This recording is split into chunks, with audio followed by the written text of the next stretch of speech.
ایک بادشاہ نے اپنی رعایا پر ظلم و ستم کر کے بہت سا خزانہ جمع کیا اور شہر سے باہر جنگل بیابان میں ایک خفیہ غار میں چھپا دیا تھا۔ اس خزانے کی دو چابیاں تھیں، ایک بادشاہ کے پاس اور دوسری اس کے متعمد وزیر کے پاس۔ ان دو کے علاوہ کسی کو اس خفیہ خزانے کا علم نہیں تھا۔ ایک دن صبح کو بادشاہ اکیلا سیر کو نکلا اور اپنے خزانے کو دیکھنے کے لیے دروازہ کھول کر اس میں داخل ہو گیا۔ خزانے کے کمرے میں سونے اور چاندی کے ڈھیر لگے ہوئے تھے، ہیرے جواہرات الماریوں میں سجے ہوئے تھے، دنیا کے نودرات کونے کونے میں بکھرے ہوئے تھے۔ وہ ان کو دیکھ کر بہت خوش ہوا۔ اس دوران وزیر کا اس علاقے سے گزر ہوا۔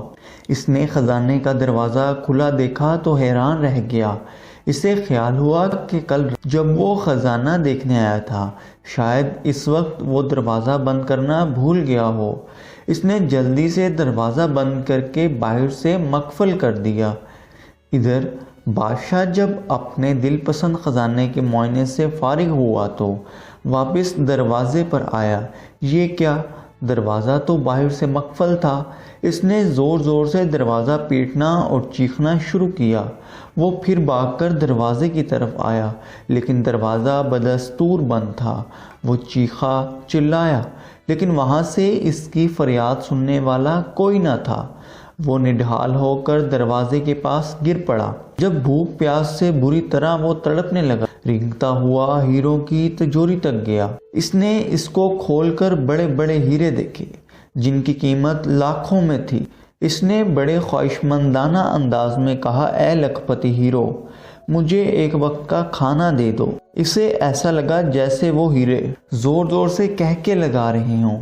اس نے ہیروں کو دیوار مارا، پھر گھسیٹتا ہوا موتیوں کے پاس آیا اور ان سے بھیک مانگنے لگا کہ اے موتیوں، مجھے ایک وقت کا کھانا کھلا دو۔ لیکن موتیوں نے بھی ایک بھرپور کہکا لگایا، اے دولت کے پجاری، کاش تم نے دولت کی حقیقت سمجھ لی ہوتی۔ تیری ساری عمر کی کمائی تجھے ایک وقت کا کھانا اور پانی نہیں دے سکی۔ بادشاہ چکرا کر گر گیا۔ جب اسے ہوش آیا تو اس نے سارے ہیرے اور موتی بکھیر کر دیوار کے پاس اپنا بستر بنایا اور اس پر لیٹ گیا۔ وہ دنیا کو ایک پیغام دینا چاہتا تھا لیکن اس کے پاس کاغذ اور قلم نہیں تھا۔ اس نے پتھر سے اپنی انگلی کچلی اور بہتے ہوئے خون کے ساتھ دیوار پر لکھ دیا۔ حکومتی عہدیدار بادشاہ کو تلاش کرتے رہے لیکن بادشاہ نہ ملا۔ جب کئی دنوں کی بے سود تلاش کے بعد وزیر خزانے کا معائنہ کرنے آیا تو دیکھا بادشاہ ہیرے جواہرات کے بستر پر مرا پڑا تھا اور سامنے کی دیوار پر خون سے لکھا تھا، یہ ساری دولت ایک گلاس پانی کے برابر بھی نہیں۔